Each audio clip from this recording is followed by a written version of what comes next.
నల్లగొండ జిల్లా మునుగోడులో రంజాన్ వేడుకల్లో మంత్రి కోమటిరెడ్డి వెంకటరెడ్డి పాల్గొన్నారు. ముస్లింలతో కలిసి ప్రార్థనలు చేశారు. మంత్రి అదనపు కలెక్టర్ శ్రీనివాసరావు మంత్రి వెంట ఉన్నారు. ఎస్పీ శరత్ చంద్ర పవార్. ఈ సందర్భంగా మంత్రి కోమటిరెడ్డి వెంకటరెడ్డి మాట్లాడుతూ ప్రభుత్వం మైనార్టీల సంక్షేమం కోసం వివిధ పథకాలను అందుబాటులోకి తెచ్చిందని అన్నారు. నల్లగొండలో ప్రముఖ ఈద్గా లతీఫ్ సాబ్ గుట్టకు చేరుకునేందుకు ఇబ్బందులు లేకుండా ప్రత్యేకంగా ఘాట్ రోడ్ నిర్మించనున్నట్లు మంత్రి తెలిపారు.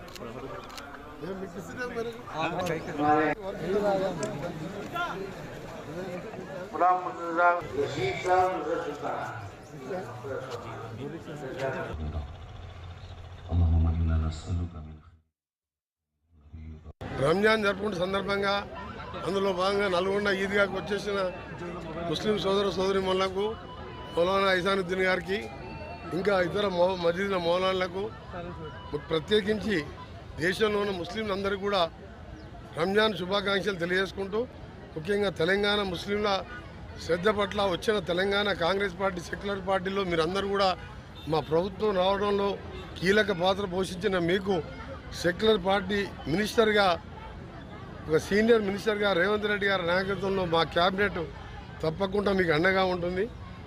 నల్గొండలో ముస్లింల కోసం సపరేట్గా ఒక కాలనీ కూడా కట్టబోతున్నాం. లతీఫ్ షా దర్గాని పెద్ద మనుషులు